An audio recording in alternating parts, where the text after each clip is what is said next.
გამარჯობა, ეთერშია დღის ამბები 4-ზე, მე ვარ ჟურნალისტი დიანა ტრაპაიძე. უზენაესი სასამართლოს მოსამართლეების შერჩევის წესი.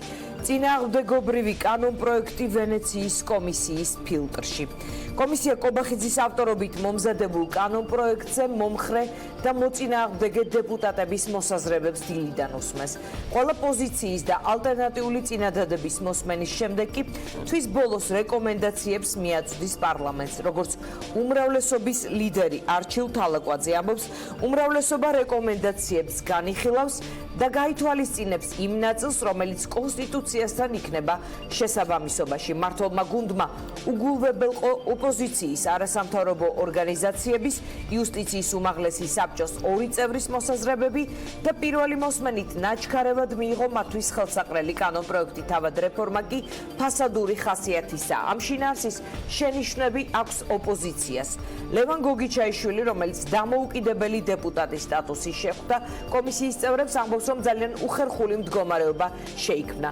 დაუძახეს ვენეციის კომისიიდან ადამიანებს და კანონპროექტზე გადაწყვეტილება დაახვედრეს. კობახიძის კანონპროექტი არის ნაბიჯი და სურვილი გაკონტროლდეს სასამართლო ხელისუფლება დაახლოებით ისე, როგორც თავის დროზე კონტროლდებოდა აკონტროლებდა ხელისუფლება სასამართლოს. მოსამართლეთა შესახებ უმრავლესობის პროექტი მორგებულია ხელისუფლების პოლიტიკურ დღის წესრიგს, რომ რაც შეიძლება სწრაფად დააკომპლექტოს უზენაესი სასამართლო მისთვის სასურველი მოსამართლეებით. ასე აფასებს ნაციონალური მოძრაობა პირველი მოსმენით მიღებულ კანონპროექტს. ვენეციის კომისიას მიმართა იურისტთა დამოუკიდებელმა ჯგუფმა 10 იურისტის მიმართვაში ნათქვამია, რომ მათ სურთ კომისიას მიაწოდონ ინფორმაცია საქართველოს მართლმსაჯულებაში არსებული ვითარების და იმ რისკების თაობაზე, რომელსაც შეიცავს საპარლამენტო უმრავლესობის მიერ წარმოდგენილი კანონპროექტი. მიმართვას ხელს აწერენ ლია მუხაშავრია, უჩან ანუაშვილი, დავით ჯანდიერი, კახა კოჟორიძე, ანა ნაცვლიშვილი და სხვები. კობახიძის ავტორობით მომზადებული კანონპროექტის მიხედვით უზენაესი სასამართლოს კანდიდატთა ნომინირება იუსტიციის უმაღლესი საბჭოს 2/3-ითაა შესაძლებელი. შესაბამისად, დღეს საბჭოს უმრავლესობას არამოსამართლე წევრების ხმის იგნორირებითაც კი თავისუფლად შეუძლია სასურველი კანდიდატის გაყვანა. ერთგვარ ბარიერად მიიჩნევა საკვალიფიკაციო გამოცდები ექსპერტების განმარტებით. ამგვარი გამოცდა პრაქტიკულად არ აქვთ ჩაბარებული სამეცნიერო წრეების წარმომადგენლებს, ვინც აქტიურად უნდა მოიაზრებოდნენ უზენაესი სასამართლოს პოტენციურ წევრებად. მოკლედ ძალიან ბევრ შენიშვნაზეა საუბარი, რომელიც კობახიძის მიერ მომზადებულ კანონპროექტშია. იუსტიციის უმაღლესი საბჭოს წევრებს შეუძლიათ თავიანთი დაასახელონ, ისინი ხმას არ აძლევენ, მაგრამ არასამთავრობოები მიიჩნევენ, რომ ეს საკმარისი არ არის, ვინაიდან მათ წვდომა აქვთ ყოველგვარ ინფორმაციაზე, ასევე ფარდობითი კენჭისყრა არის გაკრიტიკებული. მოკლედ, პირველი მოსმენით მიღებულ კანონპროექტს ბევრი ოპონენტი ჰყავს, მაგრამ ჰყავს მთავარი მომხრე, თავად უმრავლესობა, რომელმაც პირველი მოსმენით შეგახსენებთ ხარი დაუჭირა. ანა დოლიძე არის ჩვენი პირველი სტუმარი, ის იუსტიციის ვენეციის კომისიის წარმომადგენლებს შეხვდება ხვალ. ანა, საინტერესოა თქვენი პოზიციის მოსმენა, ვინაიდან სტანდარტი შეიძლება სხვა რამ იყოს და მოცემულობა კონტექსტი, რომელშიც ჩვენ ვართ, შეიძლება სხვა რამ იყოს. ამიტომ რამდენად გაქვთ იმედი, რომ ვენეციის კომისიას ადვილად გააგებინებთ იმ რეალობას, რომელიც და იმ გამოწვევებს, რომელიც აქვს დღეს სასამართლო სისტემას. დიახ, ჩვენ მსგავსი მცდელობა გაემყარებინათ არასწორი პოზიცია და საკუთარი პოლიტიკური დღის წესრიგი. ირაკლი კობახიძის მხრიდან ვნახეთ შარშან და შარშანწინ, როდესაც 1 წელი იქით-აქეთ იარა ირაკლი კობახიძემ და დაპირდა ყველა არხიდან, დედამიწიდან, ენკიბენკიშიც იყო მე მგონი და იქაც თქვა, რომ შეასრულებდა ვენეციის კომისიის ყველა რეკომენდაციას და ბოლოს აღმოაჩინა, რომ საკუთარ გუნდში არ ქონდა შეთანხმება თუ გახსოვთ მაჟორიტარებთან, რომ გაუქმებულიყო მაჟორიტარული პროპორციული სისტემა, შემდეგ როგორც ითქვას, გუნდში წინააღმდეგობის გამო იქნა დათმობილი. მაშინ, როდესაც ეს ვენეციის კომისიის რეკომენდაციაშიც იყო, პირადადაც არაერთხელ დაპირდა ეს, ანუ მათ ფაქტობრივად მოატყუეს კომისია და მოატყუეს ჯანი ბუკიკიო, მაგრამ ეს არ იყო ერთადერთი საკითხი. ანუ მაშინაც იყო ეს მე პირადად ვეწინააღმდეგოდი ამ პროცესს, მოვესწარით, როგორ გამოიყენა კობახიძემ ვენეციის კომისიის ავტორიტეტი, გავახსენოთ ხალხს, რომ ეს არის ევროსაბჭოსთან გაგზავნილი, ევროსაბჭოს წევრი ქვეყნებიდან გაგზავნილი ცნობილი მეცნიერები, ყოფილი მოსამართლეები, საკონსტიტუციო თავმჯდომარეები, რომელიც იურიდიულ რევიზიას აკეთებენ კანონპროექტებს. ძალიან ავტორიტეტული ადამიანები, რაც კი ავტორიტეტული იურისტები არსებობს ამ ქვეყნებში, საფრანგეთში, ისლანდიაში, ფინეთში, იქ არიან ყველანი. ახლაც არის იგივე მცდელობა, რომ რაც თვითონ დაწერა კობახიძემ და ლევან მურუსიძემ სავარაუდოდ ერთად ეს კანონპროექტი სხვა არაფერი არ არის თუ არა მათი ერთობლივი ნააზრევი როგორ ჩაიგდონ სასამართლო ხელისუფლება ბოლომდე ხელში, ეს არის ოცნების და კლანის ერთობლივი პროექტი, ვინ ეხლა რა მუხლი ჩატენა იქ არ ვიცი. მაგრამ იმისთვის რომ ეს ასე არ გამოჩნდეს, სჭირდებათ გამყარება ვენეციის კომისიის მხრიდან, მაგრამ ეშინიათ რა, რომ ვენეციის კომისია შედგება რა ბრძენი ადამიანებისგან, ძალიან დაბალანსირებულ მოსაზრებებს დაწერს. დაწერს პრინციპებს, მაგრამ ამავე დროს საკუთარივე ურთიერთობის გამოცდილებით, რომელიც მათ უკვე ჰქონდათ კობახიძესთან და რაც იციან საქართველოს შესახებ, ეხლა მოივლიან ყველა ორგანოებს, მათ შორის იუსტიციის საბჭოს, დაწერენ სავარაუდოდ დაბალანსებულ და შეიძლება ითქვას კრიტიკულ მოსაზრებასაც. ამბობენ ესეთ აბსურდს, ნახეთ რა თქვეს დღეს, რომ შეიძლება მათ დაუშვეს, რომ ვენეციის კომისიამ აი იმ იურისტებმა, რომელზეც თქვი, შეიძლება დაგვიწერონ არაკონსტიტუციური მოსაზრებები. ანუ ვენეციის კომისიას შეიძლება არ კონდეს ნათარგმნის 3-4 მუხლი, რომელიც ეხება სასამართლო ხელისუფლების, რომელიც რა თქმა უნდა აქვთ, იმიტომ რომ ბოლო 30 წელია მონაწილეობენ ჩვენი საკანონმდებლო სივრცესის ფორმირებაში და თურმე შეიძლება შემოგთავაზონ არაკონსტიტუციური რჩევები. ისეთ აბსურდამდე არიან მისულები და ისე ეშინიათ რა მოხდება ამ პროცესში, რას დაწერს ვენეციის კომისია, რომ ამაზეც კი მიდიან. დღეს თქვეს, რომ ჩვენ გავითვალისწინებთ მარტო იმ რჩევებსო, რომელიც იქნება კონსტიტუციის შესაბამისიო. ანუ შეიძლება ამ 40-ზე მეტმა გამორჩეულმა იურისტმა არ იცოდეს რა წერია საქართველოს კონსტიტუციაში, რომელიც 1000-ჯერ აქვს თარგმნილი, თუნდაც მარტო იმიტომ, რომ კონსტიტუციური ცვლილებების პროცესში თვითონ მონაწილეობდნენ შარშანწინ. და ისეთი რჩევა დაგვიწერო. ეს ხო პირდაპირ შეურაცხყოფაა ვენეციის კომისიისთვის და რა გონიათ ახლა რომ ეს განცხადებები პარლამენტის თავმჯდომარის არ ითარგმნება? ხო, მაგრამ პრობლემა რაშია? მათ ისინი უკვე აღარ დაგიდევენ. ნახეთ რა შეასაქმე. დიახ. უზარმაზარი რაღაც ტრაგედია მოხდა ჭავჭავაძის გამზირზე გუშინ, 2 ადამიანი დაიღუპა იმ ბევრ ხალხთან ერთად, რომელიც კვდება თითქმის ყოველდღე ამ პროცესებში. გაფიცულები არიან სოციმუშაკები და ამ პირობებში რა დღესია ქართული ოცნება რას აკეთებს?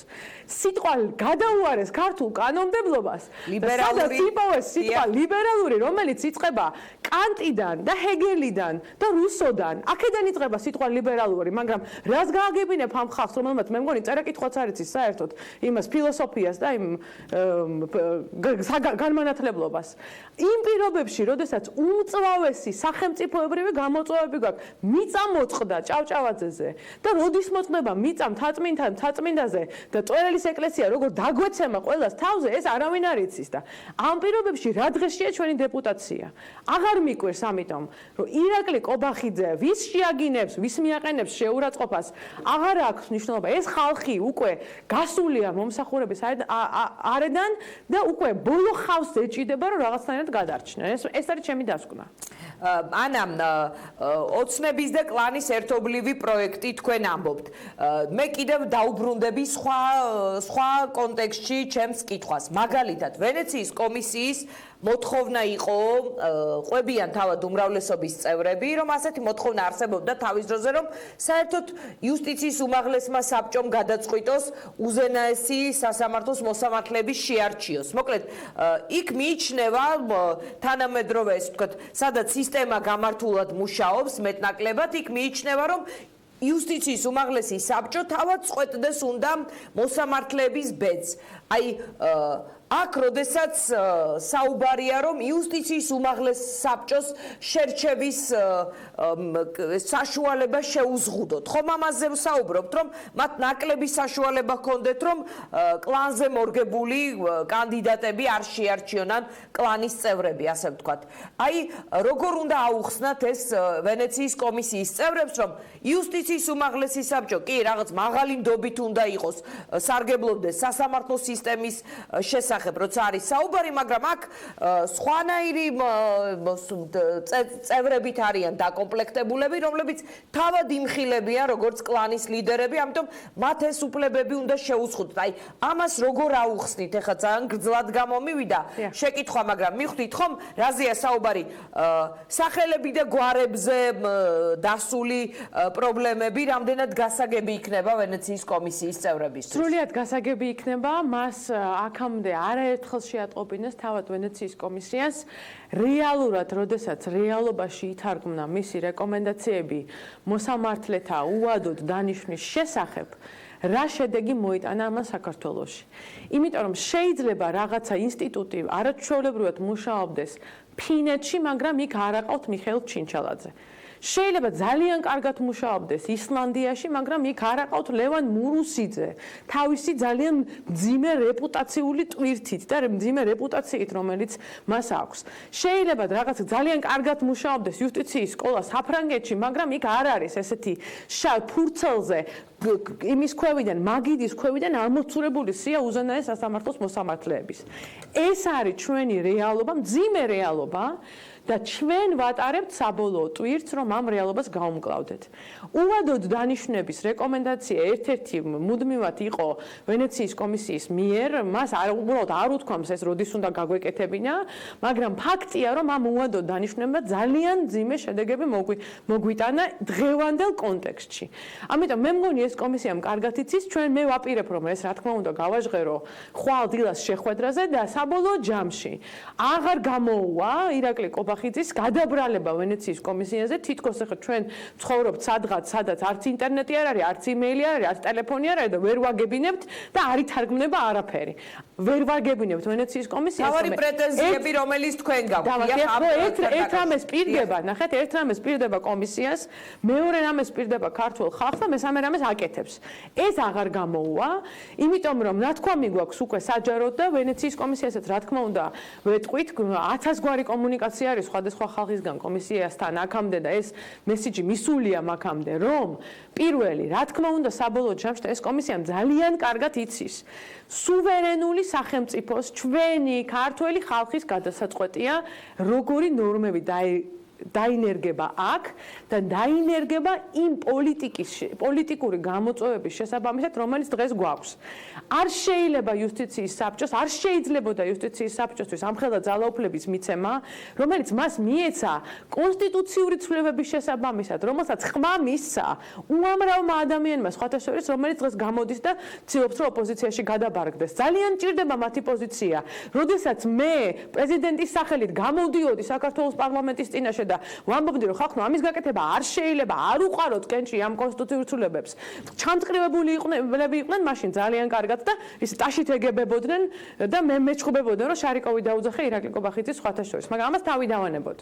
დღეს ეს ვენეციის კომისია, მე ვფიქრობ, წარსული ძალიან მტკივნეული გამოცდილებიდან გამომდინარე ძალიან კარგად იცის და სწორედ ამის ეშინია ირაკლი კობახიძეს. ეს მისი პირველი შეხება არ არის ჯანიბუ კიკიოსთან და მას პირი აქვს შერცხვენილი ჯანიბუ კიკიოსთან იმ ტყუილების გამო, რომელიც იძახა 1 წლის განმავლობაში. და ეშინია, რომ komisia დადებს სწორედაც რომ დაბალანსებულ შეხედულებას. კარგით, მთავარი შენიშვნები, რომელიც თქვენ გაქვთ ამ კანონ პროექტთან, რა არის კიდევ ერთხელ, ანუ რაზე ისაუბრებთ ვენეციის კომისიასთან, რომ იუსტიციის საბჭოს როლი ამ კანონ პროექტით არის უფრო მეტი ვიდრე პარლამენტის. აი ეს არის მთავარი შენიშვნა, რომ ასე ვთქვათ, სათქმელი, რომელიც უნდა მიიტანოთ ამ ადამიანებამდე. განმარტო, თქვენ მოგეხსენებათ, რომ მე ნაზი ჯანეზაშვილმა ჩვენი საკანონმდებლო წინადადება შევიტანეთ იანვრის 15-ში, მაშინ არავის საკანონმდებლო წინადადება ჯერ არ იყო, ინიციატივა არ იყო, ჩვენ დავწერეთ მაშინ და შიგნით იყო რა და ბუნებრივია იგივეს ვეთყვით კომისიას ეხლა. ეს თემები თან მეორდება ძალიან ბევრ შეთავაზებებში, არასამთავრობოების ეკაბესელიასი და პრინციპული საკითხებია, რომელზეც ალბათ მგონი ყველანი თანხმდებით. პირველი ეს არის, რომ კლანს არ უნდა მიეცეს სრული ძალაუფლება. დღეს კლანს აქვს ხმები, უმცირესობა თუ არ მიიღებს მასში მონაწილეობას, ჩვენ არავის არის საშუალება არ ვექნება, რომ გავლენა მოვახდინოთ, მე და ნაზი ჯანეზაშვილს გულისხმობ, გაიყვანს ვისაც უნდა. დანიშნა ლევან მურუსიძე. იგივენაირად გადააგზავნის ლევან მურუსიძეს პარლამენტში. მიხეილ ჩინჩალს როგორც დანიშნა ისინი უმცირესობის მონაწილეობის გარეშე, ასე გაუშვებს ამ სიას და მე პარლამენტს საიდან უნდა მოიყვანოს კარგი კანდიდატურები. კი მოუნდებათ, რომ იყოს დებატი პარლამენტში, მაგრამ ეს იყო ეკაბესელია პოზიცია, რომ საბჭოში ყოფილიყო, არ ყოფილიყო უმცირესობას ჩვენ არ გვექნებოდა საშუალებები და პარლამენტში ყოფილიყო დებატი, მაგრამ როგორ იქნება პარლამენტში დებატი თუ საბჭომ კაი კანდიდატები არ გაუშვა? ცუცა და უარეს შორის მოუწევს არჩევა. ეს ერთი. მეორე, აუცილებლად ეს არის ღიაობა. მსჯელობა, კონკურსი და კეთილი ინებოდა უზენაესის სასამართლოს კანდიდატები გამოვიდნენ სესიაზე და მიმართონ სიტყვით ეს იყოს ვალდებულება და არა მხოლოდ ასეთ რამის არავინ არაფერი არ ავალდებია, მაგრამ იყო საუბარი რომ მაღალი საპარლამენტო ფილტრი უნდა გაიაროს შემდეგ ამ შერჩეულმა კანდიდატებმა, მაგრამ ასეთი რამ არ წერია. არ წერია, კობახიძის ვერსიაშიც კი ეს არ წერია, არა და მე ვფიქრობ აუცილებელია და ამხელა როდესაც სასამართლო ხდება ამხელა საზოგადოებრივი ყურადღების საგანი უკვე წელიწადზე მეტია ეკუთვნის ქართულ ხალხს, რომ ის ადამიანები, რომლებიც იქნებიან უზენაეს სასამართლოში ძალიან დიდი ხანი და მათ ბედს განკარგავდნენ, დავინახოთ 20 წუთი მაინც მიმართონ საქართველოს პარლამენტს ღიად საჯაროდ და მიიღონ პარლამენტარების კითხვები კომიტეტის გარდა. დიდი მადლობა ანა, დაველოდებით. დანარჩენი საკითხების შესახებ ხვალაც სიამოვნებით ვისაუბრეთ. დიდი მადლობა, ხვალ გექნება თქვენ შეხვედრა ვენეციის კომისიასთან. და ჩვენ შემდეგი სტუმარია ლევან გოგიჩაიშვილი.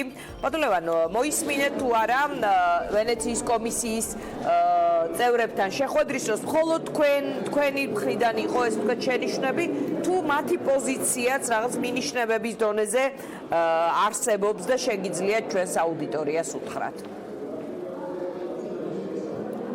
მოგესალმებით. პირველ რიგში თავისი ფორმატის შინაარსიდან გამომდინარე, ხა ჩვენ უნდა გვესმოდეს, რომ ჩვენთან იცხნენ სასაუბროთ ადამიანები, რომლებიც თავისი მთელი ცხოვრების განმავლობაში და თავისი შინაარსიდან გამომდინარე, არიან კონცენტრირებული ძალიან ისეთ სასამართლო საკითხებზე. აი უშუალოდ, აი წმინდა სასამართლო საკითხებზე და ალბათ მათი ცხოვრების განმავლობაშიც ისინი არიან დაკავებულნი, როგორ მოხდეს აი ამ პრინციპის, ფუნდამენტური პრინციპის, ხო, სახელმწიფო დანაწილების პრინციპში, სასამართლო როგორ იყოს დამოუკიდებელი სხვა შტოებთან მიმართებაში. ხანდახან უბრალოდ ადამიანებს ასევე უნდა იცოდნენ კონტექსტი, ხო, თქვა კონტექსტი საქართველოში არის სხვა. თქვათ, როცა საუბრობ სასამართლო რეფორმაზე, თქვათ, იგივე შემადგენლობის კონტექსტი, თქვათ, რო შეხვედრა რო ქონოდათ, მაგალითად, გერმანელ პარლამენტის წევრებთან, ან ფინელებთან, ან შვედებთან, აბსოლუტურად სხვა კონტექსტი იქნებოდა.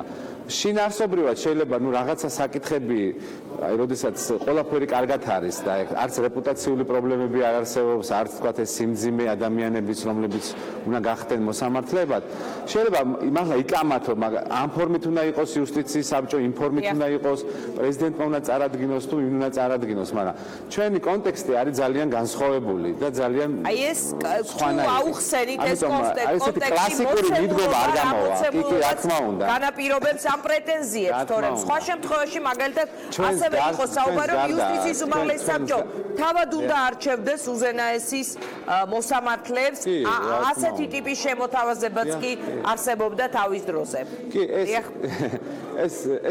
ეს ხდება ხოლმე იქ, სადაც არ ვიცი, ხა პენსია შეიძლება 5000 ევროზე მეტია და ადამიანებს აღარ ახსოვთ ბოლოს თქვათ პოლიციამ როდის აწამა ადამიანს. ხვდებით ხო, ანუ კონტექსტი სხვა არის. ხა ჩვენ ერთმანეთისგან უნდა გავუყოთ ეხა ის რაღაცა არის მოდელი თქვა კარგი დანიისთვის, მაგრამ ეს მოდელი ამ მემკვიდრეობით ვერ იმუშავებს საქართველოში, ხო? ეხა როგორ უნდა ამუშაო თავისუფალი სამართლოს იდეა ან რაღაცა მოდელი, როდესაც ადამიანი გამოდის და საკუთარ სახელს არქმევს სასამართლო მევარო, ხო? ამბობს, ანუ ერთი საფრანგეთის პრეზიდენტი იყო, მეფე იყო, სახელმწიფო მევარო და ანუ ეხა დღეს 21 საუკუნეში მოსამართლე და ძალიან დაბალი რეპუტაციის ადამიანი რომ გეუბნება რომ მე ვარ სასამართლო, ჩვენ შეიძლება კარგად რომ დაუფიქრდეთ რასთან გვაქვს საქმე, შეიძლება საერთოდ აღარაფერი აღარ მოგინდეს ამ ქვეყანაში, არაფრის სურვილი აღარ მოგინდეს ადამიანს. აქ გვხვდება მოსამართლეს ინდივიდის იდეა, ხდება ყველაფერი, რაც არის სამართლიანობასთან დაკავშირებული და ოდიოზური, ყველაფერზე ხელის მომწერი, გაკონტროლებული ადამიანი გეუბნება, რომ მე ვარ დღეს სასამართლო. ეს არის წარმოუდგენელი, ხო? ეს როდესაც მეფეები ამბობდნენ, რომ მე ვარ სასამართლო, ამას კონკრეტულ მოსამართლეზე საუბრობთ ამ შემთხვევაში. ხო, ეხლა რაც შეეხება შეხვედრის შინაარს. ბუნებრივია, მათ ინფორმაცია აქვთ პოლიტიკურ კონტექსტზეც. თავისი შეხვედრის შინაარსის დროს რაღაცებზე არ ესმევა ხაზი, მაგრამ ეს ყველა ხვდება, რომ ყველაფერი იცის. შესაბამისად, მათი ახლანდელი გადაწყვეტილებაც იქნება დაფუძნებული, მე ვიმედოვნებ, როგორც კონტექსტიდან გამომდინარე, ასევე თქვა სამართლებრივი ხედვიდან გამომდინარე. თვითონ რაც შეეხება უხერხულობის მომენტს, რაც როგორც ჩანს ამ ვიზიტის განმავლობაში არ მოიხსნება არასდროს, პირადი უხერხულობის მომენტები, როდესაც ადამიანებს დაუძახეს როგორც მრჩევლებს და რეალურად დაახვედრეს უკვე გამზადებული კანონპროექტი. ვინც იცის ან არ იცის, მინდა თქვა განმომარტო, რომ ყველაზე მთავარი ეტაპი კანონპროექტის მიღების ეს არის პირველი მოსმენა, როდესაც ხდება პრინციპების დონეზე მიღება კანონპროექტის. ანუ ყველაზე მთავარი არის პრინციპი. მეორე და მესამე მოსმენა ეს არის ტექნიკური, ეს არის პროცედურა, მაგალითად, ჯერ თქვა, სვლას მარჯვენა ფეხით დაიწყებ თუ მარცხენა ფეხით დაიწყებ. მაგრამ თვითონ სვლის იდეა არის პრინციპი, ხო? ეს არის ყველაზე ესეთი მარტივი მაგალითი, შეიძლება არ არის საუკეთესო მაგალითი, მაგრამ მაინც ახლა ამ მომენტში ესე ვთქვი. ამიტომ პრინციპი დაახვედრეს, ანუ კანონპროექტი ფაქტობრივად გამზადებული არის. ნუ შეიძლება რაღაცა ციფრები შეუცვალოთ, ციფრები შეცვალონ, რაღაცა მძიმე სხვაგან დასვან ან წერტილი სხვანაირად იხმარონ ან ძახილის ნიშანი დაისვა სხვაგან, მაგრამ კანონპროექტი დაწერილია, კანონპროექტი გარკვეულია, კანონპროექტი შეთანხმებულია და პირველი მოსმენით არის კენჭი ნაყრელი და უკვე მიღებული არის. შესაბამისად, მთელი უხერხულობა იცით რა არის, რომ ის პროცესი, რომელიც თავიდან ბოლომდე ფარსი იყო, ტყვილი იყო თქვენს მიმართაც, ჩემს მიმართაც, რომ იცით, კარგით, საზოგადოებას აწუხებს, მოდი აი საზოგადოებას დავამატოთ ახლა ვენეციის კომპეტენტური, თქვათ, აი ორგანოები და მათაც შევეკითხოთ და მათაც მოატყუეს. ხვდებით რასთან გვაქვს საქმე? ანუ ჩვენ ხო საკუთარ ამომრჩეველს ვენეციის ანკურაჟისთვის არიან ეს ადამიანები აქ და მათ მიერ მომზადებულ შენიშვნებს არავინ ვეღარ გაითვალისწინებს ვერავინ. ანტურაჟი გამოვიდა, იქიდან ანუ ვენეცია თავიდან რო ეფიქრათ, რომ ანტურაჟი იქნებოდნენ, ჩემი აზრით არ ჩამოვიდოდნენ. აქ ცოტა უფრო რაღაცა ცოტა სკანდალთან გვაქვს საქმე, შეიძლება ეს გადაიზარდოს ძალიან დიდ უხერხულობაში, ხო? ეხა ვენეციის კომისია ეს არ არის რაღაცა ვენეციის კომისიამ ხომ კარგად იცის, რომ პირველი მოსმენით მიღებულ კანონპროექტზეა საუბარი. ხო, ეხა რა თქმა უნდა იცის და ეს უხერხულობა ხო გეუბნებით იგრძნობა. რა თქმა უნდა ეს არის სკანდალი, კლასიკური გაგებით ამას სკანდალი ქვია დიპლომატიურ ენაზე, იმიტომ რომ ვენეციის კომისია არ არის ერთ-ერთი ორგანიზაცია, ეს არის მთავარი რეკომენდატორი ევროსაბჭოსი და ევროპის სხვადასხვა ინსტიტუტების, ხო? მათ ეკითხებიან აზრს ეს. მაღალი დოლის გილდია არის პროფესიული, სადაც ყველაზე მაღალი კლასის იურისტებით არის დაკომპლექტებული, ხო? გილდია კლასიკური გაგებით, უმაღლესი ერთ-ერთი პატივსაცემი და აქ ჩვენ ახლა პრინციპში თავი მოვგვჭერეს, იმიტომ რომ არ შეიძლება ესეთ რაღაცეები. ეს გროვდება ეს ყველაფერი და ეს რეპუტაციაზე არ აისახება, იმიტომ რომ როცა მართლა სერიოზულად დაგჭირდეს ამ ადამიანების ხარდაჭერა, ახლა ამდენჯერ მოგატყუებიებს ხო ადამიანი თავს. ეს არის. ეს უხერხულობა იგრძნობა და მე ამას ახლა რო გითხრათ პიროვნულად ამ სიამოვნებს, იმიტომ რომ მეც საქართველოს წარმოადგენდა, თქვა ობახიძე საქართველოს წარმოადგენდა საერთო სურათში ჩვენ ყველანი ერთნი ვართ და ეს რეპუტაციული თქვა ესეთი უპატივცემულო დამოკიდებულება ეს არ არის კარგი არავისთვის. ანუ თქვენ ეს რა უნდა ქნას ვენეციის კომისია ამ უხერხულობაში ჩაატარებს შეხვედრებს, არ იქნება ნამდვილად ნასიამოვნები, ბუნებრივია ის თავის პოზიციას დააფიქსირებს, მაგრამ მის პოზიციას ფასი არ აქვს. მიღებულ კანონპროექტზე ხა რაც არ უნდა თქვას, რა აზრი აქვს? ნუ მაინც ყველა ეცდება რომ ეს უხერხულობა რაღაც ისეთ უფრო მეტ სკანდალში არ გადაიზარდოს, მოხდება დალაპარაკება, მაგრამ შიდა მოხმარებისთვისაც და გარე მოხმარებისთვისაც პროცესი იყო ძალიან არასასიამოვნო. შიგნით მოგვატყუეს, ნუ ამ შემთხვევაში ხა ყველანი თქვეს რომ აი დაველოდოთ ხო ჩვენს რეკომენდატორებს, მეგობრებს შევეკითხოთ და გარეთაც მოატყუეს, იმიტომ რომ უთხრეს რომ ჩამოდი და მე მივიღებ გადაწყვეტილებას. ჩამოვიდენ, გადაწყვეტილება დახვდათ მიღებული. ეხა ბუნებრივია ეხა ეს შექმნის უხერხულობას, მაგრამ ხას რას უსვავს იცით რომ მე დღესაც განვაცხადე. ჩემთვის რა არის ყველაზე საშიში, იმიტომ რომ ნუ ყველანი თავის ქვეყნებში დაბრუნდებიან, თავის ცხოვრებას გააგრძელებენ, მაგრამ ჩვენ გვჭება ეს რეალობა, ხო? ჩვენ გვჭება მიქაუტაძე, ჩვენ გვჭება ეს ადამიანები თავის სასამართლოს რო უწოდებენ. და ამ რეალობაში მოკლედ თქვენ ეს შეხვედრა გამოიყენეთ იმის ასახსნელად, თუ რა მოცემულობა არსებობს, თუ როგორი კონტექსტი არსებობს და რომ აქ გვარები უფრო მნიშვნელოვანია, ვიდრე სისტემურად იქნება გამართული. კი, ყველაფერი მნიშვნელოვანი არის. დამოკიდებულება მნიშვნელოვანი არის, საზოგადოების მხრიდან დობა სასამართლოს მიმართ მნიშვნელოვანი არის. აი თქვა მომავალი ემოციები და ყველაზე მნიშვნელოვანი რაც არის, მე რაც ყველაზე მეტად მაშფოთებს. ეს არის ნაბიჯი და სურვილი გააკონტროლოს სასამართლო ხელისუფლება. ეს ნაბიჯი და სურვილი რეალურად ხოსცესხმული ქონდა სააკაშვილს. მე ღრმათ ვარ უკვე დარწმუნებული, რომ ეს ნაბიჯები იდგმება არა სასამართლო რეფორმისთვის, არამედ იმისთვის, რომ მოხდეს ამ შემთხვევაში უკვე აქ ამ მიმართულებითაც ძალაუფლების დიდი მადლობა დაგემშვიდობები ლევან და ჩვენ რეკლამის შემდეგ ანრი ოხანაშვილი გვეყოლება სტუმრად ამ თემაზე. მადლობა ლევან გოგიჩაიშვილს.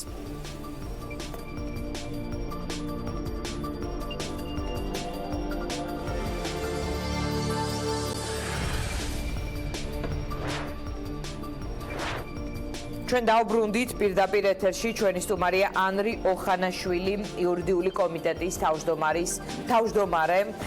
ბატონო, მოგესალმებით, მადლობა რომ პასუხობთ ჩვენ შეკითხვებს. პირველი კითხვა ასეთი, თქვენი ოპონენტები ამბობენ რომ არ მოიქეცით კარგად ვენეციის კომისიის წინაშე, ვინაიდან პირველი მოსმენით უკვე მიღებული კანონპროექტის რევიზიას ახდენს ახლა ვენეციის კომისია. რა შანსია რომ გამოთქმული შენიშვნები აისახოს უკვე მიღებულ კანონპროექტში პრინციპების დონეზე? დიანა, მოგესალმებით. მადლობა რომ მომეცით შესაძლებლობა ჩაგერთოთ. მივესალმებით ჩვენს მაყურებელს. რაც შეეხება ოპონენტების შეფასებას, თავშივე ვიტყვი იმას, რომ ოპონენტების ასეთი შეფასება არასწორია ერთი მარტივი მიზეზის გამო. ის რომ ჩვენი ინტერესია სწორედ რომ ჩართული იყოს ამ პროცესში ვენეციის კომისია, ჩართული იყვნენ ამ პროცესში საერთაშორისო პარტნიორები, სწორედ ჩვენ ვიყავით პირველები, ვინც გადააგზავნა ვენეციის კომისიაში ჩვენი კანონპროექტი. ეს ნიშნავს იმას, რომ ჩვენ ისეთ კრიტერიუმებზე დაყრდნობით დავწერეთ კანონპროექტი, რომ ჩვენ გვაქვს ლეგიტიმური მოლოდინი, რომ შეფასება ვენეციის კომისიის მხრიდან იქნება პოზიტიური და დადებითი. აქედან გამომდინარე, ჩვენ ვიყავით პირველები, ვინც საკუთარი კანონპროექტი გადაუგზავნა ვენეციის კომისიას. ჩვენ რომ გქონოდა რაიმე სახის განცდა, რომ დავწერეთ კანონპროექტი, რომელიც არ შეესაბამება ევროსაბჭოს ძირითად რეკომენდაციებს და არ არის შესაბამისობაში ჩვენს კანონმდებლობასთან, ამ შემთხვევაში ჩვენ არ გადავაგზავნიდით ვენეციის კომისიაში ჩვენს პროექტს. ანუ თქვენ უბრალოდ დარწმუნებული ხართ, რომ განსაკუთრებული შენიშვნები თქვენი პროექტის მიმართ არ იქნება და ამიტომ გააგზავნეთ, თორემ გამოთქმული შენიშვნების ასახვა ისედაც ვერ მოხდებოდა პირველი მოსმენით მიღებულ პროექტში. ანუ სწორად გავიგე, რასაც ამბობთ. დიანა, ჩვენ შევიმუშავეთ კანონპროექტი, რომელიც თავის მხრივ დაეფუძნა საქართველოს კონსტიტუციას და დაეფუძნა ევროსაბჭოს რეკომენდაციებს. ვენეციის კომისიაც რა თქმა უნდა ეფუძნება ევროსაბჭოს რეკომენდაციებს და ვინაიდან ვენეციის კომისიაში წარმოდგენილი არიან სხვადასხვა ქვეყნიდან მაღალი დონის ექსპერტები, ლოგიკურია რომ ისინიც ხელმძღვანელობენ იმ კანონმდებლობით, იმ მოცემულობით, რაც არსებობს ევროკავშირის ქვეყნებში. და ჩვენ თავის დროზე, როდესაც ჩვენ ეს კანონპროექტი დავაფუძნეთ აი ამ ძირითად პრინციპებს, მათ მიერ შემუშავებულ ძირითად პრინციპებს, ლოგიკურია რომ ჩვენ მოლოდინი გვაქვს იმისი, რომ ვენეციის კომისიას ექნება დადებითი შეფასება ჩვენს კანონპროექტზე. თუმცა მიუხედავად ამისა, რომ არ ყოფილიყო სპეკულაციები და გაგვეფანტა ყველანაირი ეჭვი, რომ ჩვენს მიერ შემუშავებული კანონპროექტი თითქოს რაიმე სახით ზღუდავს ვინმეს უფლებას ან არასწორ პრაქტიკას ამკვიდრებს. ამ სპეკულაციების თავიდან ასაცილებლად ჩვენ პირველივე შესაძლებლობისთანავე ჩვენ გადავუგზავნეთ აღნიშნული კანონპროექტი, რომ ამ სპეკულაციებისთვის წერტილი დაგვესვა და ვთქვით, რომ ჩვენ დაველოდებით ვენეციის კომისიას, ვიმსჯელებთ მათ რეკომენდაციებზე და ლოგიკურია, რომ ჩვენ იმ რეკომენდაციებს, რომელიც შესაბამისობაში იქნება ძირითად პრინციპებთან, რაც მივიღეთ უკვე კონსტიტუციასთან და ევროსაბჭოს რეკომენდაციებთან, თავისთავად ჩვენ ამ რეკომენდაციებზე ვიმსჯელებთ და გავითვალისწინებთ. ბატონო არი რომ იყოს შენიშვნები ვენეციის კომისიამ პრინციპების დონეზე ან იდეურად შეიძლება რაღაც მომენტებს ეთანხმება თქვენს მიერ შემუშავებული პროექტის, მაგრამ როგორც თქვენი ოპონენტები ამბობენ, კონტექსტი რომ გაითვალისწინოს სახელ და გვარებს და მთელ ამ ქართულ რეალობას რომ ჩაწვდეს და აქედან გამომდინარე იყოს შენიშვნები, ამას თუ მიიჩნევთ დასაშვებად, ვინაიდან ხომ გესმით რაზეა საუბარი, თქვენი ოპონენტები რას ამბობენ, რომ იუსტიციის უმაღლესი საბჭო არის სასამართლოს ეგრეთ წოდებული კლანის ლიდერებით დაკომპლექტებული და მათთვის უფრო მეტი ძალაუფლების მიცემა ნიშნავს შეზღუდულ წრეს უზენაესი სასამართლოს მოსამართლეობის მსურველების. ანუ ძაღლის თავი რო იტყვიან ან ეშმაკი აქ დეტალებშია და სწორედ ამ კონტექსტშია. შეიძლება თუ არა რომ მათ კარგად გაიგონ ეს მოცემულობა და აქედან გამომდინარე იყოს შენიშვნები თქვენს მიერ შემუშავებული და პირველი მოსმენით მიღებული კანონპროექტის მისამართით. დიანა, ჩვენ დღეს შევხვდით ვენეციის კომისიის წარმომადგენლებს, დეტალურად გავაცანით კანონპროექტის ძირითადი პრინციპები, ავუხსენით თუ რა ძირითად კრიტერიუმებზე დაფუძნებით შევიმუშავეთ ჩვენ ეს კანონპროექტი. ჩვენ მათ უთხარით ასევე ისიც, რომ ერთ-ერთი ევროსაბჭოს ერთ-ერთი ექსპერტი ნინა ბეტეტო, რომელიც არის სლოვენიის უზენაესი სასამართლოს მოსამართლე და რომელიც წარმოადგენს გარკვეულწილად ევროსაბჭოს და გასცემს რეკომენდაციებს მათ შორის საქართველოსთან მიმართებაში, რომ აღნიშნული რეკომენდაციებიც იქნა გათვალისწინებული ამ კანონპროექტში, დეტალურად ავუხსენით ყველა პუნქტი, ყველა ძირითადი პრინციპი, შესაბამისად ჩვენ გქონდა ძალიან საინტერესო მსჯელობა იმ საკითხებზე, რა საკითხებსაც ჩვენ ეს კანონპროექტი დავაფუძნეთ. რაც შეეხება კონტექსტს, რა თქმა უნდა, კონტექსტიც ჰქონდა მსჯელობა და შესაბამისად არ არსებობს კანონმდებლობა, არ არსებობს ქვეყანა ევროკავშირში, სადაც არის ჩვენს მიერ შემუშავებულ კანონპროექტზე უკეთესი ვერსია. ოპონენტები, რომლებიც ამბობენ, რომ ჩვენს მიერ შემუშავებული კანონპროექტი არ პასუხობს გამოწვევებს და რეალურად თურმე იუსტიციის საბჭოს მიერ არის დაწერილი და ასე შემდგომ, ეს ცილისმწამლური განცხადებები, ჩვენ მათ ვეუბნებით ერთ მარტივ საკითხს და ვთხოვთ, რომ დაასახელონ ერთი რომელიმე ქვეყანა ევროკავშირში მაგალითად და გვითხრან, რომელ ქვეყანაში არსებობს მსგავსი უპრეცედენტოდ გამჭვირვალე და ღია პროცედურა, ისეთი პროცედურა, რომელიც ჩვენ შევიმუშავეთ, რომელიც საქართველოში აქამდე არ არსებულა. შესაბამისად, ჩვენი ოპონენტები ამას ვერ ასახელებენ. მათ მიაქვთ ფართომასშტაბიანი შტურმი სასამართლო ხელისუფლებაზე, ვინაიდან მათი ამოცანაა, რომ ხელისუფლების რომელიმე რგოლი მაინც ჩაიგდონ ხელში, მოახდინონ დისკრედიტაცია კონკრეტული პირების. ვის უნდა, ბატონო არი, მაგალითად ანატოლიძეს უნდა სასამართლო სისტემის ხელში ჩაგდება? ან ლევან გოგიჩაიშვილს უნდა სასამართლო სისტემის ხელში ჩაგდება. ანუ ოპონენტი შეიძლება იყოს არა მხოლოდ პოლიტიკური პარტიი, ან თქვენი საპარლამენტო ოპონენტი, არამედ პარლამენტს გარეთ. თქვენ ამ ადამიანებზე ეჭვი გაქვთ, რომ მათ სასამართლო სისტემის დამორჩილება უნდათ და ამიტომ აქვთ პრეტენზიები? პოლიტიკური ოპონენტები ძირითად შემთხვევაში ახორციელებენ ფართომასშტაბიან შტურმს სასამართლო ხელისუფლებაზე, უმეტეს შემთხვევაში ყოვლად დაუსაბუთებლად და მათი ამოცანა ეს არის, რა თქმა უნდა. მათი ამოცანა აკონტროლებდნენ, ვინაიდან მარტივი საკითხია დიანა. ისინი აკრიტიკებენ კონკრეტულ სახელებს და გვარებს. ბატონო არის, ძალიან მოკლე კონკრეტულ კითხვას დაგისვამ. ისინი აკრიტიკებენ კონკრეტულ სახელებს და გვარებს. ეს სახელები და გვარები მაგალითად რაღაც ხატსურათად იქცა ამ სისტემის, მაგრამ არ მინდა აი ამ ტრენდში ჩავჯდე, მაგრამ მართლაც იძულებული ვარ გავანებოთ თავის სახელს და გვარს, აკრიტიკებენ კონკრეტულ პირებს. ჩინჩალაძე, ესენი თქვენთვის არიან თუ არა მისაღები მოსამართლეები, ამ სისტემის კარგი სახეები, ასე არიან თუ არა? კონკრეტულ გვარებზე გეკითხებით. დიანა, არასწორად swamps ძალიან საკითხს. მათი კრიტიკა ხო სახელებზე და გვარებზე, ამიტომ თქვენ გეკითხებით. თქვენ მოგწონთ ეს კონკრეტული მოსამართლეები ამ სისტემაში, ფიქრობთ რომ ისინი სისტემის ჯანსაღი ნაწილები არიან? გაგცემთ პასუხს დიანა. არ შეიძლება კონკრეტული გვარების დისკრედიტაცია პირების, რომლებიც არიან მოქმედი მოსამართლეები და რომლებიც განიხილავენ საქმეებს. თუ კი კონკრეტული პირების მიმართ, კონკრეტული გვარების მიმართ არსებობს შეკითხვები და ამ შეკითხვებზე საჭიროა პასუხი და თუ კი კონკრეტული რომელიმე გვარი აღმოჩნდება სიაში, ინსტანცია, რომელიც იღებს გადაწყვეტილებას, არის საქართველოს პარლამენტი. შესაბამისად, ჩვენ დავსვამთ ყველა იმ კრიტიკულ შეკითხვას, რომელიც გაჟღერებულა, შეგიძლიათ მიპასუხოთ შესაბამის გადაწყვეტილებას, რომელიმე გვართან დაკავშირებით, აი მაგალითად შემოვიდა გრიტიშვილი უზენაესი სასამართლოს მოსამართლეობის კანდიდატად. თქვენ ამ კონკრეტულ გვარს მხარს დაუჭერთ თუ არ დაუჭერდით, ან დაუჭერთ თუ არ დაუჭერთ?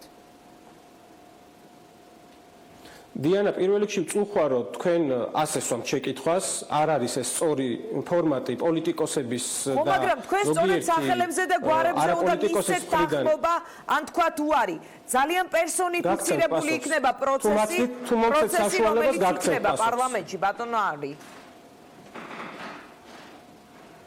დიანა, თუ მომცემთ საშუალებას, პასუხობთ ყველა შეკითხვაზე. რა თქმა უნდა.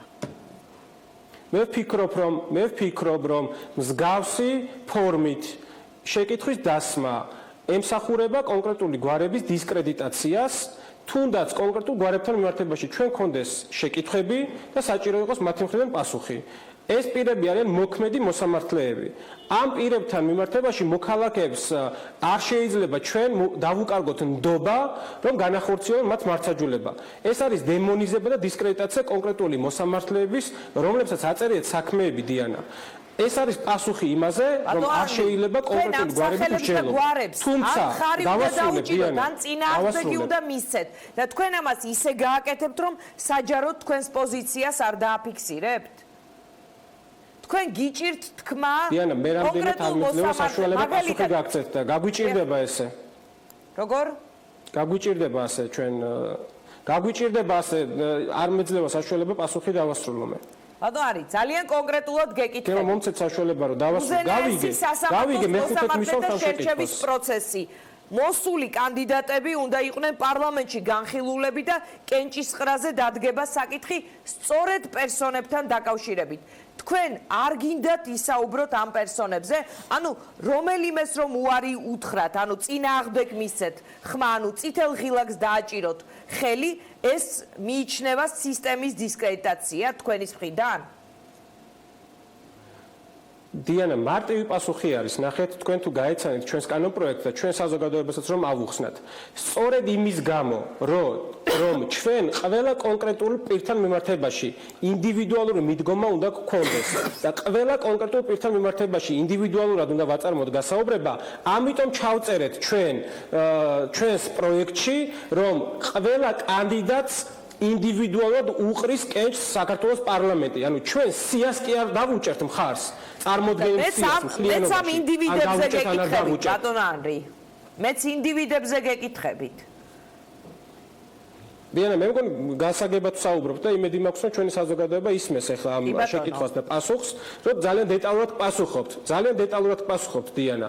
მე გპასუხობთ, რომ ჩვენი საზოგადოების ინტერესია და ჩვენი განსაკუთრებული ინტერესი, რომ ყველა კონკრეტულ პირთან მიმართებაში, თუ კი ვინმესთან მიმართებაში იქნება შეკითხვები, ეს შეკითხვები იყოს პასუხგაცემული.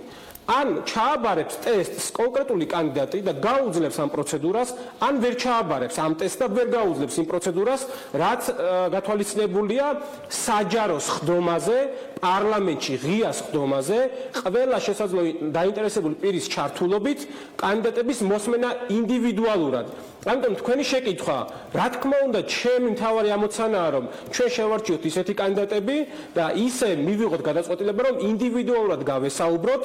თუ კი შეკითხვებზე პასუხს ვერ გაცემენ და ვერ დაკმაყოფილდება ჩვენი ინტერესი, რომ მათ გასცენ კონკრეტული ამომწურავი პასუხი შეკითხვებს, შემდგომ პლენარულ ხდომაზე ჩვენ სიას კი არ დავუჭიროთ, ან არ დავუჭიროთ მხარი, არამედ ინდივიდუალურ კანდიდატებზე ვიმსჯელოთ. და ეს ჩვენ გავწერეთ პროცედურით. ეს ჩვენ ჩავწერეთ ჩვენს პროექტში. შესაბამისად, დაუსვით შეკითხვა ოპონენტებს, რომლებიც ზოგადი ფრაზებით თითქოს გვაკრიტიკებენ და ცდილობენ რომ გაგვაკრიტიკონ და მათი ერთადერთი ინტერესი არის პოლიტიკური, სხვა ინტერესი მათ არ გააჩნიათ, მათ არ გააჩნიათ ინტერესი სასამართლო სისტემის გაუმჯობესების, რა თქმა უნდა, ამაში არიან ადამიანები, რომლებსაც ეს ნამდვილად ეს ინტერესი ნამდვილად გააჩნიათ და მე ყველას ძალიან კონკრეტულ კითხვას დაგისვა. ერთ ქვაფში მე ამ ადამიანებს არ განვიხილავ, შესაბამისად, რა თქმა უნდა, არიან ასეთი ინტერესის მქონე ადამიანები, თუმცა აქ უნდა ითქვას ის, რომ ყველა პირის მიმართ ინდივიდუალური გასაუბრებით კენჭისყრა დადგება თითოეულ პირზე ინდივიდუალურად, ასე მივიღებთ ჩვენ გადაწყვეტილებას. თუ აღმოჩნდება ისეთი ადამიანი, ვინც ჩვენ არ მოგვეწონება, მარტივად ჩვენ არ მივიცემთ ხმას ასეთ ადამიანს და ჩვენ მივიღებთ ამ გადაწყვეტილებას. უმაღლესმა საბჭომ მისი გემოვნების დარად და თქვა, რომ ეს ისეთი სია, რომ ყოველგვარ კრიტერიუმს და მიდგომას აკმაყოფილებს, შემოგთავაზათ ათკაციანი სია. მაგალითად, იქ იყო მიხეილ ჩინჩალაძის სახელი და გვარი. აი ეს გვარი, რომ იქნეს შემოტანილი განხილვის დროს, თქვენ გაქვთ წინასწარი განწყობა, რომ მას მხარს არ დაუჭერთ, თუ გაქვთ განწყობა, რომ მას რაღაც შეკითხვებს დაუსვამთ და ამ შეკითხვებზე პასუხის მიხედვით გადაწყვეტთ, დაუჭერთ თუ არ დაუჭერთ. აი, შევეცადე მაქსიმალურად გასაგებად ჩამომეყალიბებინა კითხვა. მესმის, ყველა შეკითხვა ძალიან კარგად მესმის, დიანა, და იმედი მაქვს, რომ თქვენც ძალიან კარგად იგებთ ჩემს თითოეულ პასუხს. უბრალოდ მეტი კონკრეტიკა მინდა, ბატონო არის, ვიგებ თქვენს პასუხს, რომელიც ზოგადია. მეტი კონკრეტიკა მინდა. აი, მოვიდა მიხეილ ჩინჩალაძის გვარი. თქვენ გაქვთ განწყობა, რომ არ მისცეთ ხმა, თუ თქვენ შეკითხვებზეა დამოკიდებული და მის პასუხებზე რას იზამთ სამომავლოდ. დიანა, ერთი ქვეყანა დავასახელოთ, მაშინ სთხოვეთ დაასახელოს ჩვენმა ოპონენტმა რომელიმე, სადაც კონკრეტული გვარები უნდა ჩავწეროთ, რომ დაუშვებელია ეს პირები იქნენ წარმოდგენილი სიაში. ამას არ გეკითხებით, ბატონო არის. ერთი ქვეყანა, რა თქმა უნდა, გეკითხებით გვარებით არ იწერება კანონები, მაგრამ გვარზე გეკითხებით. კანონის მერე ხომ გვარი მოდის. აი მოვიდა ჩინჩალაძე. თქვენ გაქვთ გეკითხეთ კანონ პროექტს თავი დაანებეთ. ამ კონკრეტულ გვარზე როგორი წინასწარი განწყობა გაქვთ, რომ მას მხარი არ დაუჭიროთ, წითელ ხილას დააჭიროთ, სვანეზე დაჭერა დამოკიდებული იქნება თქვენს მიერ დასმულ კითხვებზე და მის პასუხებზე. დიანა, დიახ. არ შეიძლება არც ერთი მოსამართლის დისკრედიტაცია, რომელსაც აწერია კონკრეტული საქმეები და რომლებიც განიხილავენ საქმეებს. არ შეიძლება ასეთი რამ. თუ თქვენ მეკითხებით და ლოგიკურია რომ მისვამ შეკითხვას, რომ თუ კი ეს პირები იქნებიან კანდიდატები, მაშინ რა მოხდება?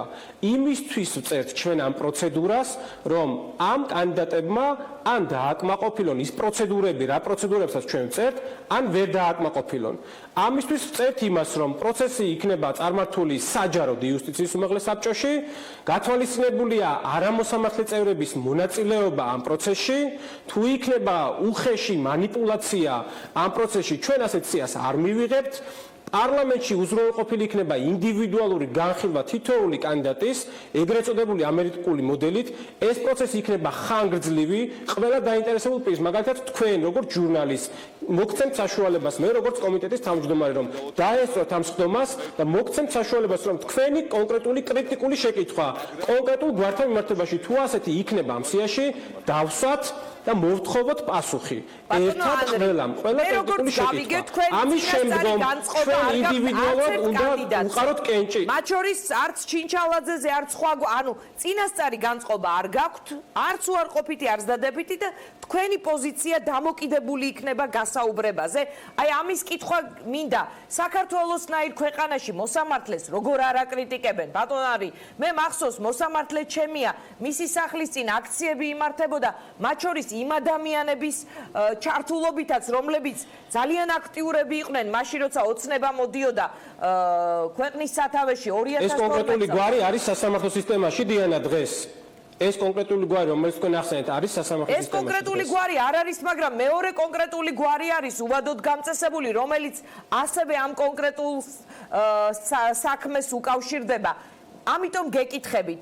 რომელ საქმეს უკავშირდება? გირგვლიანის საქმე ვახსენე, გირგვლიანის საქმე რახან ვახსენე და ჩემია, ამიტომ ვინ უკავშირდება? ვინ უკავშირდება? ლევან მურუსიძე, აი ამიტომ ვახსენე. ამიტომ გეკითხებით. თქვენ არც ერთ გვარზე სასამართლო სისტემაში არ გაქვთ წინასწარ განწყობა? თუ ამაზე საუბარი არ გინდათ, იმიტომ რომ ეს სისტემის დისკრედიტაციათ არ ჩაგეთვალოთ. თქვენი პოზიციის გაგება მინდა, ნუ მიყურებთ ასე. თქვენ როგორ ფიქრობთ? თქვენ არა, არ ვიცი, თქვენ როგორ აღიქვამთ, არ გიყურებთ ნამდვილად ეჭვის თვალით. ძალიან პოზიტიური დამოკიდებულება მაქვს თქვენს მიმართ და ყოველთვის თანახმოვარ თქვენთან ჩართვაზე. იმედია ამას თქვენ ხვდებით და არა მაქვს არანაირი პრობლემა არც ერთ ჟურნალისტთან, მით უმეტეს თქვენთან.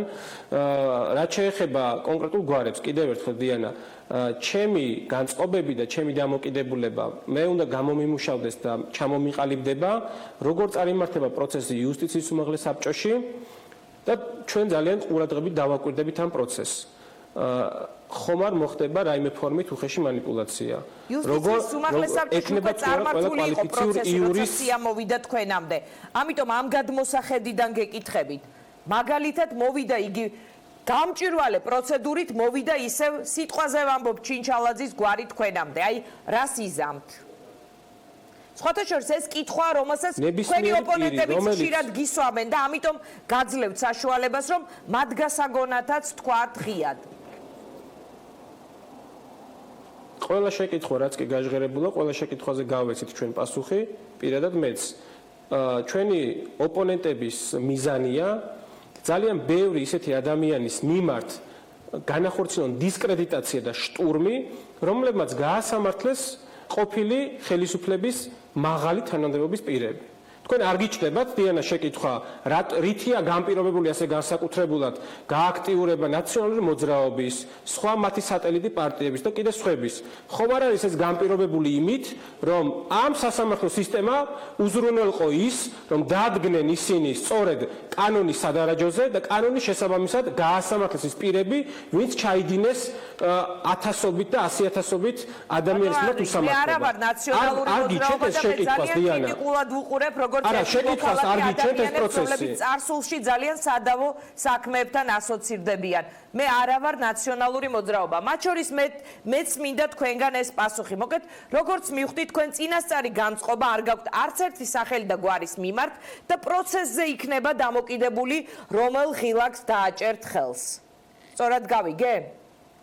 ჩემი განწყობა, ჩემი დამოკიდებულება ის რაც შესაძლოა მე მქონდეს, ზოგიერთის მიმართ ნეგატიური, ზოგიერთის მიმართ პოზიტიური, ამ ყველაფრის ღიად დაფიქსირებით, ამას აფიქსირებს არა როგორც რიგითი მოქალაქე, არამედ ამას აფიქსირებს პოლიტიკოსი, პარლამენტის წევრი, რომელიც აღიქმება ყველა ძირითად განვითარებულ ქვეყანაში მიდგომით, რომ ეს არის ზეწოლა სასამართლო სისტემაზე. ხა თქვენ თუ გსურთ, რომ მე აქ დავდგე როგორც პარლამენტის წევრმა და ვლანძღო, უშინაარსოთ და ასე შემდგომ კონკრეტული მოსამართლეები, არა, არ ვლანძღო, უბრალოდ ვთქვათ, რომ თქვენი აზრით ის უზენაესი სასამართლო მოსამართლედ არ გამოდგება.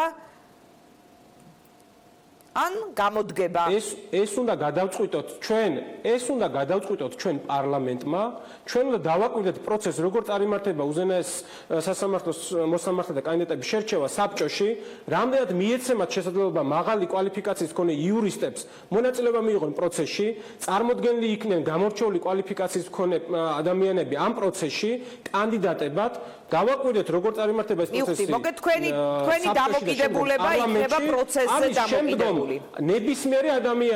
ნებისმიერი ადამიანი, რომელიც ვერ ჩააბარებს იმ მაღალ სტანდარტს, ვერ დააკმაყოფილებს იმ მაღალ სტანდარტს, რომელიც უნდა ახასიათებდეს უზენაეს სასამართლოს მოსამართლეობის კანდიდატს. ჩვენი მხრიდან რა თქმა უნდა არ იქნება მხარდაჭერილი.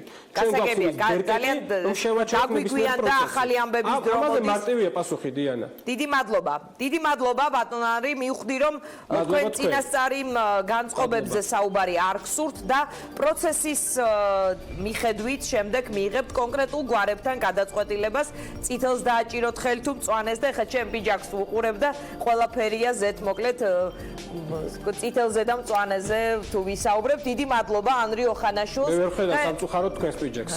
და ეთერს ვუთმობ ახლა ეთუნა ინსკირველს და ტევე პირველი სახალაფებს. ნახვამდის ხვალამდე.